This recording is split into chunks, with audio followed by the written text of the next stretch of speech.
In this, we are going to see about the subject gender, school and society. In that main topic is schooling of girls. First, the intro part. Education is very important for every child, whether it's a boy or girl, and especially the girl needs an important education. Girls' education is needed for her. Without education, the girls of the country we can't hope for a developed nation. If we said a man get educated means he can only get only education, but a woman can get education means the whole generation itself get like education. Next, history of Indian girls' education. The history of female education in India has its roots in the ancient Vedic age. Women employment and education was acknowledged in 1854 by East India Company.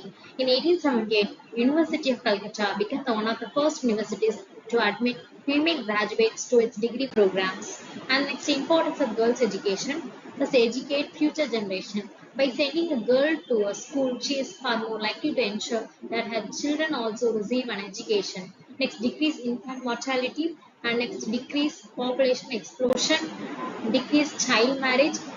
The child marriage is always one of the worst thing that's happening nowadays. The schooling girls at all get marriages, so at the time the education is lagging. Next, increase involvement in political awareness.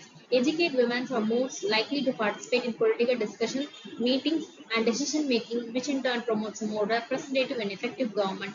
Improve socio-economic growth. Educated women have a great chance of escaping from poverty, leading healthier and more productive life, and raising the standard of life for their culture and communities. In schooling of girls, the main important topic is it has three subheadings. The first one is inequalities and resistances. In that, disparities in enrollment. Girls from disadvantaged backgrounds such as poverty, rural areas, and minority groups are less likely to enroll in schools. Limited access to quality education. Girls often have limited access to quality education, including training teachers, adequate facilities, and relevant curriculum. Dropout rates. Girls are most likely to drop out from school due to poverty, early marriage, and pregnancy. Next barrier is social and cultural barrier, societal expectation, cultural and religious belief, gender violences. Societal expectation in that girls are often expected to prioritize domestic and caregiving responsibilities and education. Cultural and religious belief. Certain cultural and religious beliefs may restrict girls from an education. Gender-based violence. Girls may face violence, harassment, or exploitation in schools. Next is issues of access. In that we have two types, physical barriers and financial barriers. In physical barriers such as distance from schools, lack of infrastructure and inadequate facilities, these makes the girls to get rid from the education because parents are believing that girls may not get safety. And it's financial barriers. Financial barriers such as school fees, uniform and textbook can also limit the girls' education. That is access to education. Social barriers. Social barriers such as early marriage, pregnancy, and domestic responsibilities can also limit girls' access to education. Retention and exclusion. In that, dropout rates, exclusion from education, addressing exclusion. In dropout rates, girls are most likely to drop out from schools than boys, with factors such as early marriage, pregnancy, and domestic responsibilities. Exclusion from education. Girls are excluded from education for a variety of reasons, including disability, poverty, and social status.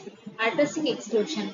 Addressing exclusion requires a multi-phased approaches that tackle the root cause of exclusion, involving implementing policy and programs that promotes girls' education. So these are some of the barriers I'm going to discuss that we have discussed earlier. First one is empowering girls. Empowering girls is critical to breaking down barriers to education. This can involve providing girls with the skills, knowledge, and support they need to succeed in school. Community-based initiatives. We can give many community-based activities like giving many programs, workshops, local communities, and educate the girls. And policy and legislative frameworks. Policy and legislative frameworks.